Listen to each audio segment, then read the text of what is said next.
Ry kristianina malala, ry tanora malala, ho aminareo tsiraray avy ane ny fiadanan'i Jesosy Kristy tompontsika. Amen. Ny soratra masina no fidiana kanany afatra dia ny boky Fitomanina. Fitomanina 7, ny 7:30 hatramin'ny 5:50. Fitomanina 7, 7:30 hatramin'ny 5:50. Tsy averiko vakiana fa aoka hivelatra eo amin'ny lohantsika ny soratra masina. Ny hitantsika ao dia hoe ny fahorinan'ny mpanota. Lesona roa no entina amintsika amin'izany. Voalohany, lesona voalohany, aza mimonomonina fa aleo misento noho ny fahotana, hoy ny mpanoratra ny boky Fitomanina. Aza mimonomonina fa aleo misento noho ny fahotana, hoy ny mpanoratra ny boky Fitomanina. Hita izany eo amin'ny 7:30 hatramin'ny 5:30. Tao anatin'ny vanim-potoana sarotra nanahirana ny Jiosy. Rava ny tanàna, rava ny manda, potika ny tempoly, lasa kibabo tany Babilôna izy ireo. Dia tonga ny fimonomononana, tonga ny fifanomezan-tsiny, ary tao koa aza ny fanomezan-tsiny an'Andriamanitra. Eto amin'ity 7:30, 7:30, vakiako izany amin'ny anaran'ny Tompo. Ny 7:30 sy 7:30, iza moa no miteny ka dia mahatonga izany raha tsy zavatra efa nodidin'ny Tompo, tsy avy amin'ny vavan'ny Tompo indrindra fa ny voahany soa sy ny loza. Eo amin'ny andininy io dia lazaina fa na ny soa na ny loza dia tsy tonga raha tsy efa nodidin'ny Tompo. Ny fahoriana manjo eto dia tsy zavatra sendrasendra fa zavatra navelan'Andriamanitra hitranga mihitsy. Ka aoka ny vahoaka an'Andriamanitra ahatsiaro ny tsy fahamendrehany, ahatsiaro ny fahotany, dia aoka tsy himonomonina fa hisento mangina. Tonga ny rivo-doza, rava ny fananana, aoka tsy himonomonina ka nometsiny an'Andriamanitra fa andao hisento mangina fa navelan'Andriamanitra niseho izany matony izy.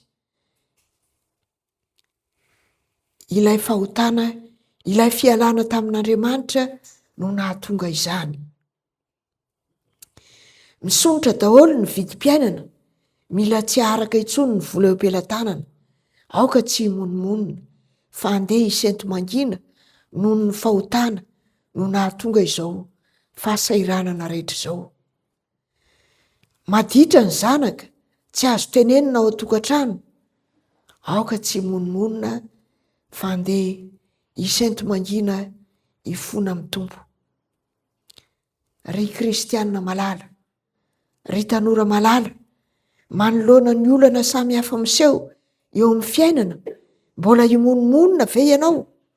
Mitaonanao aho, aoka hatsiaro tena amin'ny tsy fahatanterahana, hatsaharo ny fimonomonomana, andeha hisento. Sarotra amintsika efa zatra mimonomonina izany, fa antsoy Jesosy. Raha Jesosy no ao aminao, ho hainao ny hisento mangina. Faharoa, andeha hiverina amin'i Jehovah rehefa avy nandiny tena, hoy ny mpanoratra ny boky Fitomanina. Andeha hiverina amin'i Jehovah rehefa avy nandiny tena, hoy ny mpanoratra ny boky Fitomanina. Hita izany ao amin'ny 7:50 hatramin'ny 5:50. Eto dia hitantsika fa nirehatra ny fahatezeran'Andriamanitra, nitsahatra ny fiantrany, voasakana ny vavaka. Tsaroana amin'izany ny teny ao amin'ny Isaia 5:2 amin'ny anaran'ny Tompo. Fa ny helokareo no efitra mampisaraka anareo amin'Andriamanitrareo, ary ny fahotanareo no mampiafina ny tavany aminareo ka dia tsy mihaino izy. Tena nahatsiaro tena ory ireo jiosy tamin'izany. Inona no atao? Mandiny tena, mifona, asandratra amin'Andriamanitra ny tanana sy ny fo, iaiky fa efa nanao ditra, ka mendrika izao fampahoriana izao koa andeha hiverina amin'ny Tompo. Ry kristianina malala, ry tanora malala, manoloana izao olana samihafa mipoipoitra izao, inona no tokony atao? Mitarika antsika ho amin'ny fandinihan-tena ny Tompo. Izay no loha hevitra banjintsika amin'ity volana Marsa ity. Lakolosy fanairana ataon'ny Tompo ireny, aoka andini-tena isika, ka iaiky ny mampanota antsika.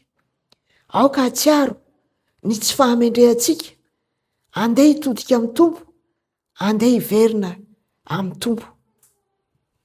Fa hamindra fo tokoa izy. Hoy ny Jeremia 7:12, miverena ianao ry Israely mpiodina, hoy Jehova, tsy hampanjombona ny tavako aminareo aho, fa mamindra fo aho, hoy Jehova, ka tsy tahiry fahatezerana mandrakizay. Jesosy Kristy koa dia miantso antsika hiverina aminy, anatona azy. Hoy ny voasoratra ao amin'ny Matio 20:15-20, amin'ny anaran'ny Tompo. Mankanesa ty amiko ianareo rehetra, izay miasa fatratra sy mavesatra entana, fa izaho no hanome anareo fitsarana. Aoka hiverina amin'ny Tompo isika. Izany hoe koa no andrasana amintsika amin'izao fotoanany karema izao. Andeha hiverin-dalana, hitodi-doha amin'ny Tompo, toy ilay zanak'adala fahizay, hoy izy, hiainga aho, hody amin'ny raiko, ka hanao aminy hoe raiko, efa nanota tamin'ny lanitra sy teo anatrehanao aho, ka tsy mendrika ny atao hoe zanaka ho intsony, fa ataovy tahaka ny anankiray amin'ny olona karamainao. Nentina tamintsika teo koa ny tantaran'ny Jona, izay nania nandà ny baikon'ny Tompo hoe andeha mitory any Ninive. Nania izy ary tonga ny loza. Teo izy nahatsiaro tena fa noho ny amiko ny mahatonga izao loza izao. Dia niverina tamin'ny Tompo izy. Niverina tamin'ny Tompo izy ary niteny tamin'ny ray sambo taminy hoe aji-pazo any an-dranomasina, fa izany no ampitony ny fahatezeran'ny Tompo izao tafio-drivotra manjoa antsika izao, ary dia natsipy tany an-dranomasina izy, dia nitsahatra ny tafio-drivotra. Ry kristianina malala, ry tanora malala, mahatsiaro ory noho ny fahatezeran'Andriamanitra ve ianao? Mitaonanao aho, andeha hiverina amin'ny Tompo isika, fa hoy ny Hosea 4:1, andeha hiverina amin'ny Tompo isika, fa izy no namiravira, ary izy ihany no ahasitrana antsika. Mety hiteny irery ianao hoe, eny, te hiverina aminy tokoa aho, nefa tsy manan-kery, malemy aho. Eny, raha amin'ny herinao manokana, tsy hiverina aminy ianao, tsy manana hery ianao, antsoy Jesosy, anafery ianao, dia ahiverina amin'ny Tompo tokoa ianao. Rafitinina izay voalaza teo dia izao: voalohany, aza mononmonina, fa aleo misento noho ny fahotana, hoy ny mpanoratra ny fitomanina. Eo anatrehan'ny olana samihafa mipoitra, aoka tsy mononmonina na hanome tsinan'Andriamanitra, fa andeha hisento mangina, ahatsiaro tena, fa noho ny fahotako tokoa no nahatonga izao fahasairanana izao. Faharoa, andeha hiverina amin'ny Tompo rehefa avy nandiny tena, hoy ny mpanoratra ny fitomanina. Ny miverina amin'ny Tompo, mandositra amin'ny fahotana, izany ihany no vahaolana ho antsika. Izany no antsoavo ho antsika amin'izao fotoanan'ny karemy izao. Chers chrétiens, chers jeunes, chers enfants, que la grâce et la paix de notre Seigneur Jésus-Christ vous soit donnée. Amen. La parole de Dieu qu'on a choisie pour aujourd'hui est dans les Lamentations. Lamentations, chapitre 3, versets 37 à 45. Lamentation, chapitre 3, versets 37 à 45. Dans ce passage de l'Écriture sainte, nous voyons les malheurs des pécheurs. Nous allons en retirer 2 leçons. Première leçon, ne murmurez pas. Il vaut mieux passer de soupirs à cause des péchés, déclare l'auteur de Lamentation aux Juifs de son époque. Ne murmurez pas. Il vaut mieux passer des soupirs à cause des péchés, déclare l'auteur de Lamentation aux Juifs de son époque, versets 37 à 39. Le Juif se trouve dans une époque difficile. Le pays est dévasté, les murs s'écroulent, le temple est détruit, les Juifs sont déportés à Babylone. Alors surgissent les murmures, les accusations les uns les autres, et même contre Dieu. Cependant, le verset 37-38, il est précisé que le bien et le mal n'arrivent pas sans que Dieu les a ordonnés. Les malheurs dont il est question ne sont pas le fruit du hasard. Dieu a voulu qu'ils soient là. Aussi que le peuple de Dieu se rende compte de son indignité, de ses péchés, qu'il soupire dans le silence. Chers chrétiens, chers jeunes, face aux différents problèmes de votre vie, allez-vous encore murmurer? Je vous exhorte, soyez conscients de votre vie. Arrêtons de murmurer, allons pousser des soupirs. Il nous est difficile, nous qui sommes habitués à murmurer, de mettre cela en pratique, mais faites appel à Jésus, vous saurez pousser des soupirs silencieux. Deuxième leçon, retournons à l'Éternel après notre introspection, déclare l'auteur des Lamentations. Retournons à l'Éternel après notre introspection, déclare l'auteur des Lamentations, versets 40 à 45. Ici, on réalise la colère de Dieu. Sa miséricorde a cessé. Les prières ne parviennent plus à lui.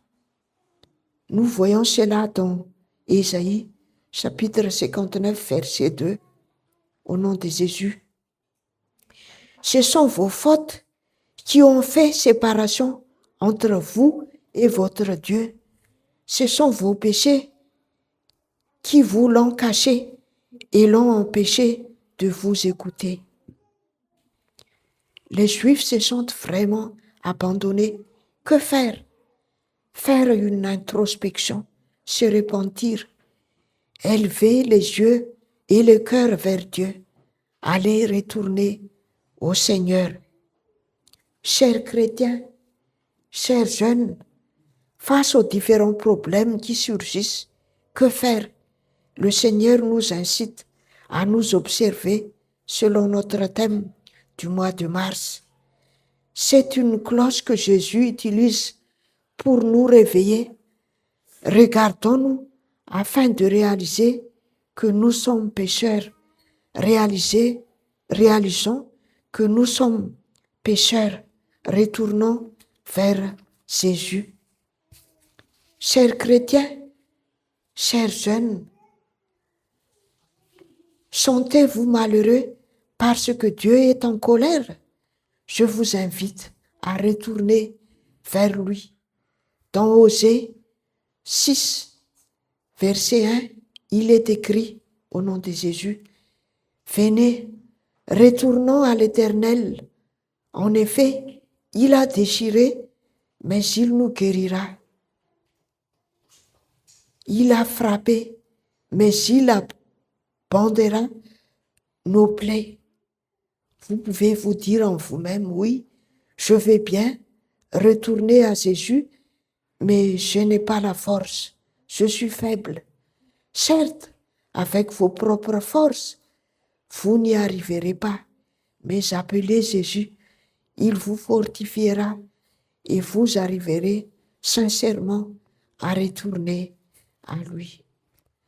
À Dieu seul soit la gloire. Amen.